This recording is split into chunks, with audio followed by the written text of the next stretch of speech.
Hello students, हम पढ़ रहे थे गॉस लॉ। और गॉस लॉ में हमने उस दिन पूरा उसका स्टेटमेंट एक्सप्लेन किया था। हम दोबारा से थोड़ा सा रिवाइज कर लेते हैं और आगे बढ़ते हैं। तो गॉस लॉ क्या बताया था? Enclosed integral of electric field over A close surface is equal to charge enclosed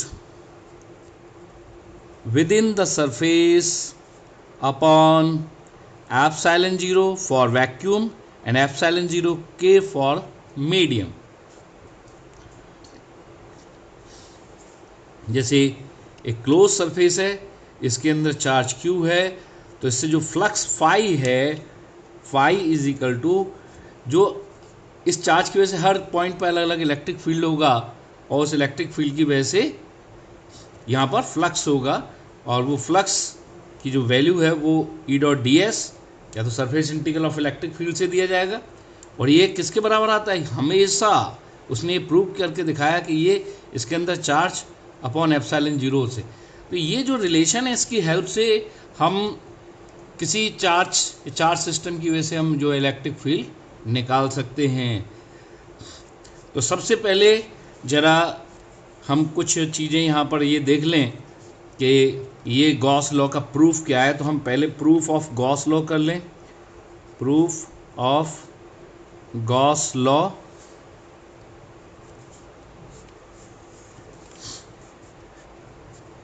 इसका जनरल प्रूफ भी है।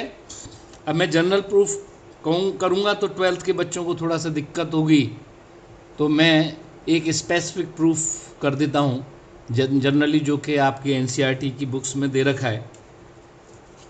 अगर कुछ लोग इंटरेस्टेड होंगे तो मैं जनरल प्रूफ भी कर दूंगा। इसी के बाद छोटा वीडियो बनाना है, मैं ज़्यादा बड़ा नहीं, मैं अगले वीडियो में और चीज़ें करा दूंगा, इसी में कर देता हूँ। प्रूफ ऑफ गॉस लॉ में पहले तो हम क्लास 12th के हिसाब से बता देते। क्लास 12th वाले बच्चे को इस तरह से करना होता है। कैसे करना है? एक हम स्फीयर एज्यूम करते हैं, वी एज्यूम ए स्फीयर और एक point charge.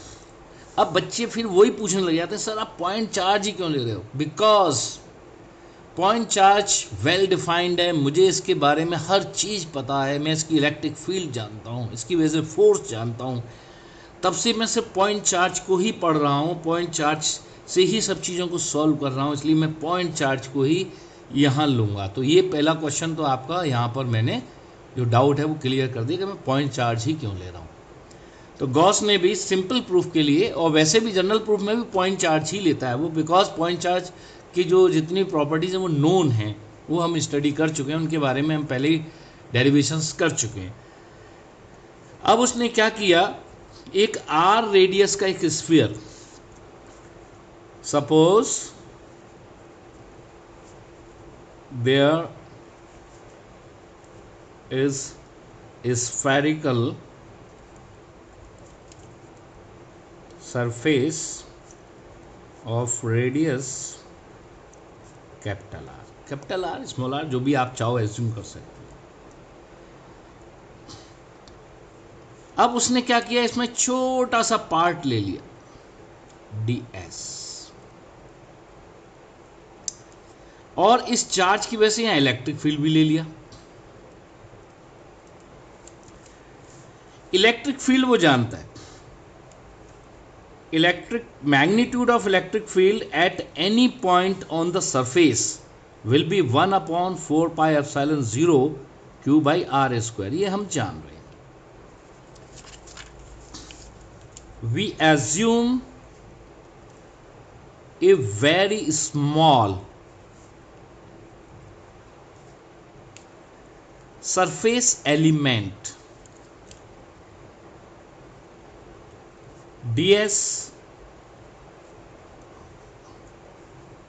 On the surface. Surface पे हमने एक छोटा सा सरफेस एलिमेंट एज्यूम कर लिया।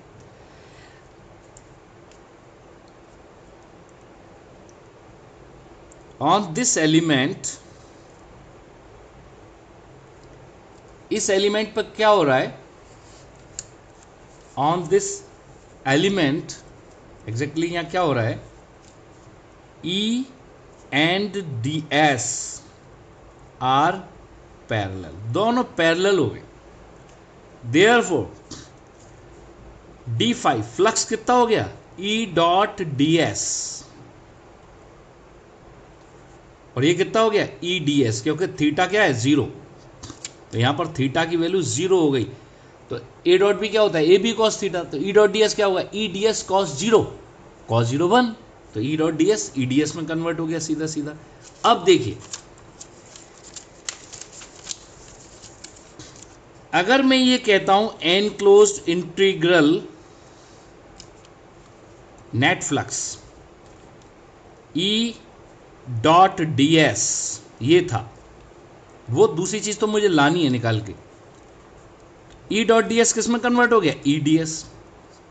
Since magnitude of E, that is E, is uniform, uniform का मतलब कांस्टेंट ही हो गया, मैग्नीट्यूड जो इलेक्ट्रिक फील्ड का है वो पूरे के पूरे स्फीयर पर कांस्टेंट है ऑन द सरफेस। देयरफॉर जो चीज कांस्टेंट है उसको इलेक्ट्रिक, उसको मुझे बाहर करना पड़ेगा। तो फ्लक्स कितना हो गया, E एनक्लोज इंटीग्रल डी, इसका मतलब होता है टोटल सरफेस एरिया, और E की वैल्यू हम पहले जान चुके हैं 1/4πε0। अगर मीडियम है तो K और लगा देंगे, और नहीं है मीडियम तो ऐसे ही छोड़ देंगे Q/r², और टोटल सरफेस एरिया 4πr²। 4π से 4π, r² से r², सिर्फ क्या बचा, Q/ε0। तो यहां से आ गया, देयरफॉर एनक्लोज इंटीग्रल E.ds, इसकी वैल्यू सॉल्व करने के बाद Q/ε0 आ गई, where Q is the charge enclose within the surface, क्योंकि वो चार्ज जो था, पॉइंट चार्ज, वो हमने कहाँ एज्यूम किया था, at the centre of the sphere, यानी this charge is enclose within the surface. अगर मैं इसके जनरल प्रूफ की तरफ जाऊं, जो कि 12th में जनरली नहीं है, तो मुझे थोड़ा सा सॉलिड एंगल का ज्ञान होना चाहिए। तो ये 12th का था, मैं जरा कर देता हूं, थोड़ा रिस्क लिया है तो थोड़ा और ले लूं, थोड़ा रिस्क ले लेते हैं, थोड़ा समझ लेते हैं। आप लोग देख लेना कैसे होता है, जिससे दिमाग में रहे हाँ होता है। हालांकि इस डेरिवेशन का बस बोर्ड की वजह से ज़रूरत है, अदरवाइज आपको स्टेटमेंट आना चाहिए, उसी से काम हो जाएगा। अब हम बात करते हैं जनरल प्रूफ। तो जनरल प्रूफ इसका क्या है, इसके लिए गॉस ने एक जनरल, कोई स्फीयर नहीं एज्यूम किया, एक बार चार्ज को इसके अंदर रखा, when point charge Q is inside the surface, एक बार चार्ज इसके सरफेस के अंदर था, तो इसने क्या किया, एक छोटा सा सरफेस एरिया जो यहाँ एज्यूम किया, उसके करस्पॉन्डिंग यहाँ पर जो ये था डी ओमेगा यानी स्मॉल सॉलिड एंगल। यहाँ इलेक्ट्रिक फील्ड और ds दोनों अलग अलग हो सकते हैं, कोई दिक्कत नहीं, ds इस तरफ, E इस तरफ। अब देखिए, तो d5 जब वो निकालने की कोशिश कर रहा था, तो d5 क्या होगा, E.ds। यहां पर इस डिस्टेंस को मैंने r मान लिया, तो E.ds क्या होगा, 1/4πε0, ये थीटा भी कर देता हूं, Q/r² और ds cos थीटा, डॉट है तो cos थीटा और लगा दिया, E की वैल्यू रख दी ds cos थीटा। अब भाई यहां से काम शुरू होता है, इसको मैं यहीं लिख देता हूं, रख देता हूं, जिससे आपको दिखता रहे, आपको ये दिखता रहे, क्योंकि इसी में से मैं फिर नोट करूंगा। तो अब दूसरी चीज मैं आपको बता रहा हूं इसमें, कि जब मैं इसको सॉल्व करने बैठूंगा तो अपनी तरफ से जो चीज़ें हैं उनको एक साइड में कर लेता हूँ। Is equal to d phi कितना आ रहा है, d phi is equal to q upon 4 pi epsilon 0, ये एक तरफ कर लिया, into d s cos theta upon r square. आप जानते हो d s cos theta upon r square क्या होता है, इसी को हम डी ओमेगा बोलते हैं। सॉलिड एंगल की डेफिनेशन ये थी, क्या थी कि अगर ये कोई सरफेस किसी पॉइंट पर डी ओमेगा एंगल बना रहा है या डेल्टा ओमेगा एंगल बना रहा है, ये डी एस है और ये नॉर्मल है और ये आर यूनिट वेक्टर है, तो आपको मालूम है डी ओमेगा क्या था, d s cos theta, theta इनके बीच का एंगल था, d s cos theta upon r square, ये था। तो d omega d s cos theta upon r square, वही चीज यहां पर आ गई। तो मैं इसको डी फाई को क्या लिखूंगा, Q upon 4 pi epsilon 0 D omega, मतलब छोटे से पार्ट को इस एंगल के टर्म में कर दिया।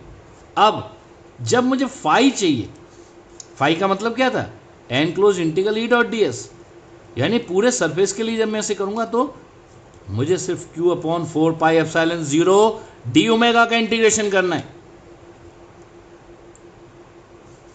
जिसमें क्यू अपॉन 4 पाई एप्सिलॉन 0 तो कांस्टेंट है, कोई मतलब ही नहीं है, सिर्फ इंटीग्रेशन किसका होगा, डी ओमेगा। आपको मालूम है क्लोज सरफेस, कोई भी क्लोज सरफेस हो दुनिया का, क्लोज सरफेस बंद चारों तरफ से, उसके सेंटर के, उसके अंदर किसी भी पॉइंट के लिए टोटल सॉलिड एंगल हमेशा 4 पाई होता है, इसको याद रखना है। तो Q upon 4 pi epsilon 0 into 4 पाई, 4 पाई से 4 pi cancel, Q upon epsilon 0, ये जनरल प्रूफ है इसका, जैसा कि हायर स्टडीज में, हायर क्लासेस में बताया जाता है। एक्चुअल में यही है, कुछ बोर्ड यही प्रूफ करवाते हैं। दूसरा ये कह रहा है अगर केस सेकंड, ये केस 1 था, यानी ये हमने यहां पे प्रूफ कर दिया, therefore e dot d s is equal to q upon epsilon 0, ये प्रूव कर चुके हैं हम। केस सेकंड, अगर ये चार्ज बाहर होता तो क्या होता, भाई एक ही तो पार्ट हुआ, अगर ये चार्ज बाहर होता तो हम फिर वही लेते डी ओमेगा सॉलिड एंगल,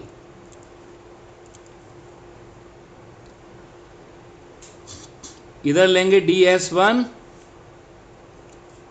और इधर लेंगे डी एस 2, यहां पर E1, ये एंगल थीटा 1, ये एंगल थीटा 2, फिर वही करना है।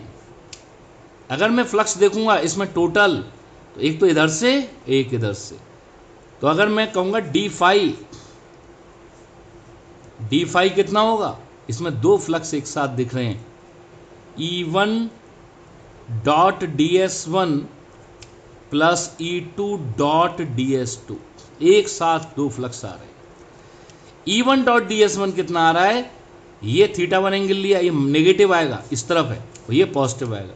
सॉल्व करके ई डॉट डी एस अभी सॉल्व करके क्या आ रहा था, बिल्कुल वही मैं लिख रहा हूं, क्यू अपॉन 4 पाई एप्सिलॉन 0, ये आ जाएगा तुम्हारा डी एस 1 माइनस के cos theta 1 upon R1 square plus d s 2 cos theta 2 upon R2 square.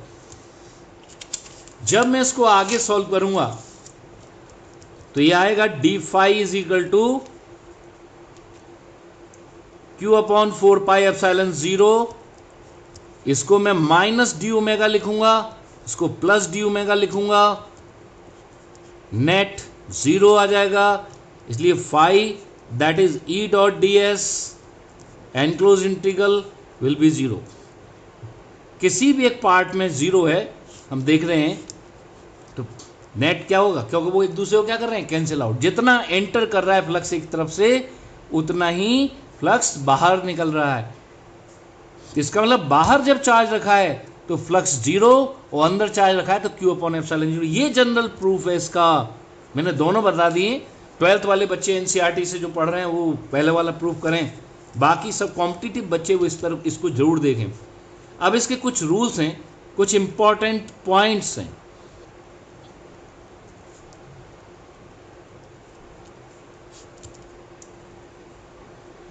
पहला पॉइंट, अगर चार्ज अंदर है तो इसका शेप कुछ भी हो,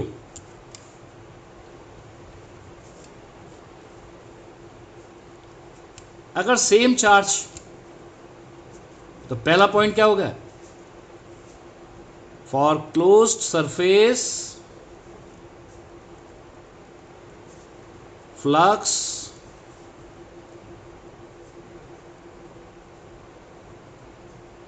passing through the surface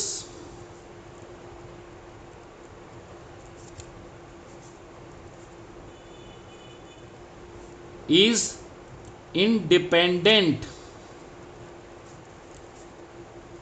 of shape of surface। Shape, दूसरी बात भी इसी में, ना शेप पे डिपेंड कर रहा है ना साइज पे। अब दूसरी बात साइज की लिख देता हूं। अगर एक चार्ज ये रखा, ये मेरे ख्याल से पूछा भी गया है, इसका सरफेस एरिया S1, इसका S2 है, तो दोनों से जो फ्लक्स होगा φ1 और φ2, φ1 φ2 दोनों बराबर होंगे Q/ε0। तो दूसरा पॉइंट कहता है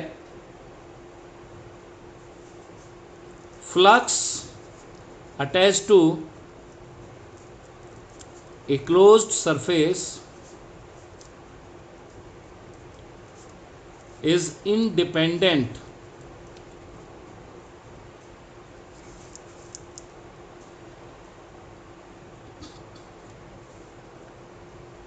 size of surface।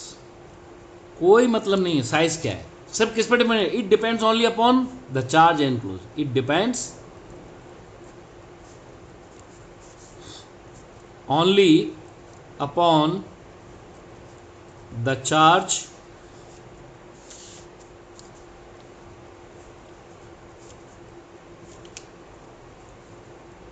enclosed within the surface।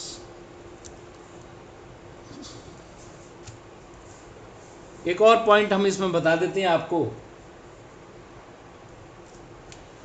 अगर हम ये क्लोज सरफेस ले लें और कुछ चार्ज अंदर बाहर ले लें, Q1 Q2 Q3 Q4 Q5 Q6,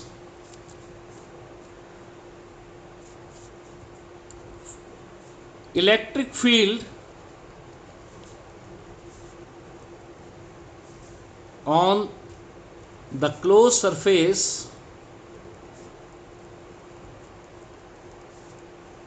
is due to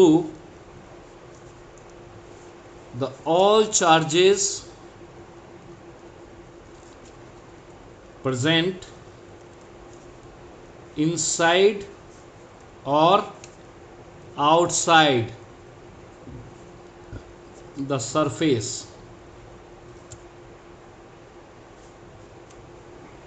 but flux will be due to the charges enclosed within the surface।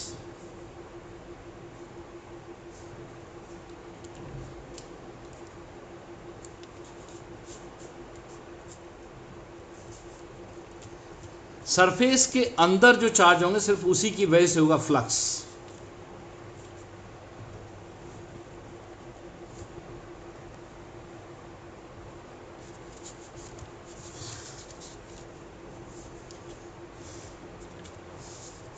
मेरे ख्याल से ये आपको समझ में आ रहा है।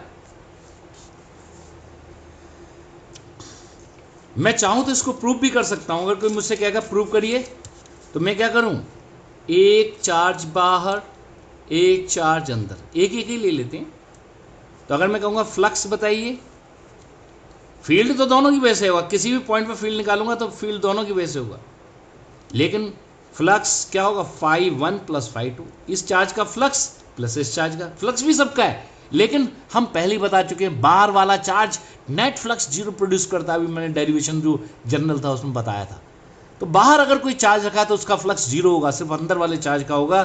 तो φ1 जीरो होगा, φ2 होगा Q2/ε0। इसका मतलब क्या है, सिर्फ अंदर वाला चार्ज ही फ्लक्स प्रोड्यूस करता है। तो ये जो अभी हमने बोला उसके सपोर्ट में मैंने ये एक एक्सप्लेनेशन दिया है। अब देखिए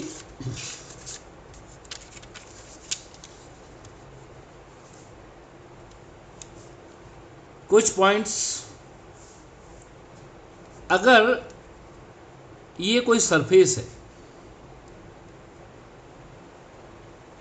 और वो क्लोज ना होकर के उसमें एक ओपनिंग है, ध्यान रख लेना। पहले तो मैं एक ये कह देता हूं, अगर किसी एक्सटर्नल फील्ड में, यूनिफॉर्म फील्ड में या नॉन यूनिफॉर्म फील्ड में, जो कि बाहर से प्रोड्यूस हो रही है, उसमें मैंने एक क्लोज सरफेस रख दिया या इसमें रख दिया, तो यहां पर यहां पर φ1 और φ2, ये सरफेस S1 है और ये S2। In an external field if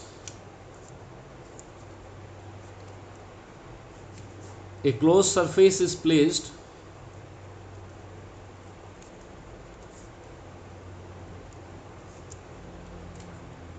then due to this field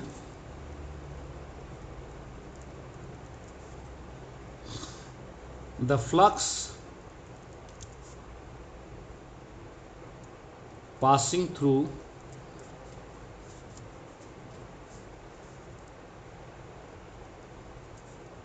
the surface must be zero, zero ही होगा इसमें। अगर फ्लक्स जीरो नहीं आ रहा है तो उसका कारण ये फील्ड का टाइप नहीं है, उसका कारण है कोई ना कोई चार्ज पार्टिकल इसके अंदर रह गया है। क्योंकि अगर हम नॉन यूनिफॉर्म फील्ड है, यूनिफॉर्म में तो जीरो ही आएगा, नॉन यूनिफॉर्म में मान लो डिस्ट्रीब्यूशन ऑफ चार्ज है, कोई चार्ज पार्टिकल इसके अंदर आ जाता है उस डिस्ट्रीब्यूशन का, तो इसमें फ्लक्स रह सकता है, अदरवाइज फ्लक्स नहीं होगा। मैं जो बात बोल रहा हूँ वो सिंपल नहीं है, कॉम्पिटिटिव वाले बच्चे इस बात को बड़े ध्यान से सुन लें।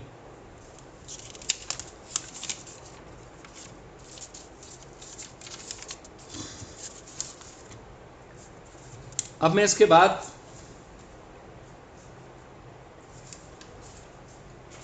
अगर हम क्लोज सरफेस ना लेकर के, ये क्वेश्चन भी बन जाता है, और 5वें पॉइंट में मान लो एक ये यूनिफॉर्म फील्ड है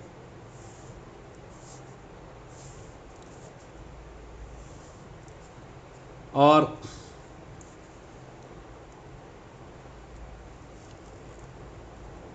ये मान लो एक बाउल है, hemispherical bowl, hemispherical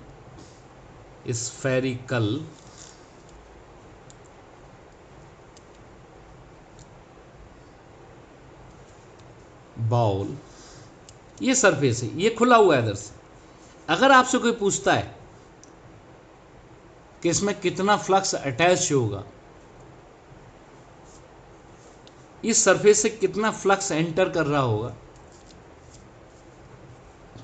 flux entering the surface कितना होगा, ये अगर कोई पूछ रहा है तो आपको बता दें, क्योंकि एंटर करने की प्रोसेस सिर्फ ओपन सरफेस से होती है, क्लोज से नहीं होती है। इधर से कोई फ्लक्स नहीं एंटर करेगा, मतलब जो उसका माउथ है, अगर मैं इसको बंद कर दूं तो नेट फ्लक्स क्या हो जाएगा, जीरो। इसका मतलब क्या है, जितना इस आधे स्फीयर से एंटर कर रहा है उतना ही इस आधे स्फीयर से बाहर निकल रहा है। यानी जो ओपनिंग है, flux entering the surface of bowl will depend upon the size of opening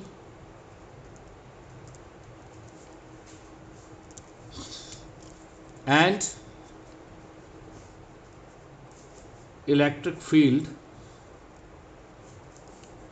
magnitude and direction, दोनों डिसाइड करेंगे। जैसे यहां पर हम देख रहे हैं कि मान लो ये इसका रेडियस आर है, तो इसका एरिया कितना हो जाएगा, ओपनिंग का एरिया पाई आर स्क्वायर है। ये एंगल मान लिया थीटा है, इलेक्ट्रिक फील्ड और इसके बीच में एंगल थीटा है, तो यहां पर फ्लक्स हो जाएगा pi R square into E, uniform field E है, इंटू कॉस थीटा। इतना फ्लक्स एंटरिंग फ्लक्स है, यानी ओपनिंग की साइज पर डिपेंड करेगा। अगर क्लोज सरफेस है, अब जैसे ये तो एक छोटी सी बात थी, एक और बात मैं बता देता हूं, बहुत ज़रूरी है। अगर मान लो कोई ये सरफेस, इसके बाद मैं गॉस लॉ का यूज़ भी बताऊंगा आगे चल के, अभी तो हम गॉस लॉ को समझ रहे हैं, अंडरस्टैंडिंग कर रहे हैं इसकी। ये मान लो एक कोई क्लोज सरफेस है और यहां पर मैंने एक कोई होल बना दिया जिसका एरिया ए है, तो कह रहा है इस पूरे सरफेस से कोई मतलब नहीं है, सिर्फ इसी को मैं दोबारा से समझा रहा हूं, इस पर डिपेंड करे। अगर ये एरिया इस तरफ है, इधर ओपनिंग है या इधर, दोनों में अंतर होगा, इधर एंटरिंग होगा इधर एग्जिट होगा। अभी मैं बताऊंगा एंटरिंग और एग्जिट फ्लक्स के साइन होते हैं, साइन लिए जाते हैं, मैं बताऊंगा क्यों लिए जाते हैं, कैसे वो अगले पार्ट में, ये अगले पॉइंट में यही बताने जा रहा हूं। तो ध्यान रख लेना, एंटरिंग फ्लक्स कितना होगा, फ्लक्स एंटरिंग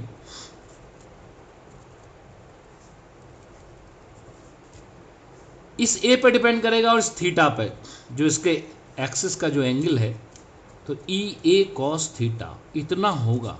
कोई मतलब नहीं है पूरे सरफेस से, सिर्फ जो ओपनिंग है। मैंने क्या कहा, बंद में तो नेट फ्लक्स जीरो है, यानी जहां से खुला है वहीं से फ्लक्स या तो एंटर कर सकता है या बाहर निकल सकता है। अब देखो है क्या चक्कर, अगर ये पूरा बंद है तो जितना फ्लक्स एक तरफ से एंटर करता है सरफेस में, दूसरी तरफ से उतना ही बाहर निकल जाता है। अब हुआ क्या, यहां पर ये जैसी ओपनिंग की तो इतने पार्ट से कोई फ्लक्स सरफेस पे एंटर नहीं किया, इसके अंदर एंटर कर गया, लेकिन वो निकला इसी पार्ट से, यानी ये वाला फ्लक्स इसका फ्लक्स अपना माना जाएगा, क्योंकि ये सरफेस का फ्लक्स सरफेस पर नहीं आया था, ये फ्लक्स बिना सरफेस पे आए इसको अंदर से होता हुआ निकल गया। बाकी सब फ्लक्स इधर से आए और इधर से निकल गए, सरफेस इसी सरफेस में, सेम सरफेस में ये एंटर कर रहा है, ये बाहर निकल रहा है। लेकिन यहाँ सरफेस है ही नहीं, तो यहाँ एंटर तो कर रहा है लेकिन यहाँ बाहर तो निकल रहा है, लेकिन सरफेस में एंटर नहीं कर रहा है, ओपन पार्ट में से अंदर घुस रहा है, इसलिए इसका नेट फ्लक्स रह जाता है। तो ये बहुत इंपॉर्टेंट बातें आपको हेल्प करेंगी क्वेश्चन सॉल्व करने में, इसलिए मैंने बताई हैं। अब मैं साइन के बारे में बता दूं, अगर यहां कोई फ्लक्स एंटर कर रहा है और यहां से कोई फ्लक्स बाहर निकल रहा है, flux entering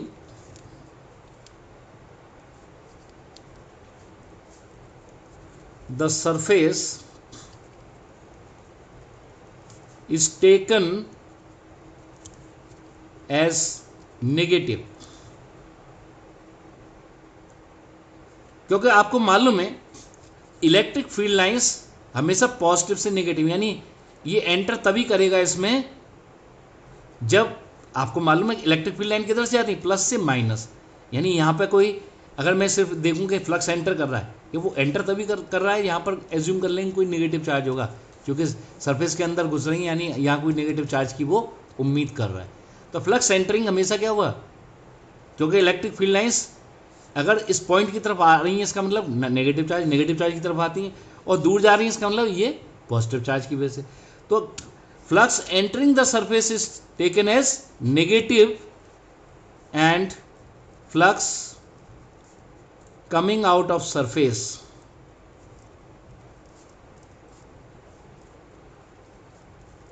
is taken as positive। एक नेगेटिव और एक पॉजिटिव, ये काफ़ी इंपॉर्टेंट बात है, आपको इसका ज़रूरत पड़े।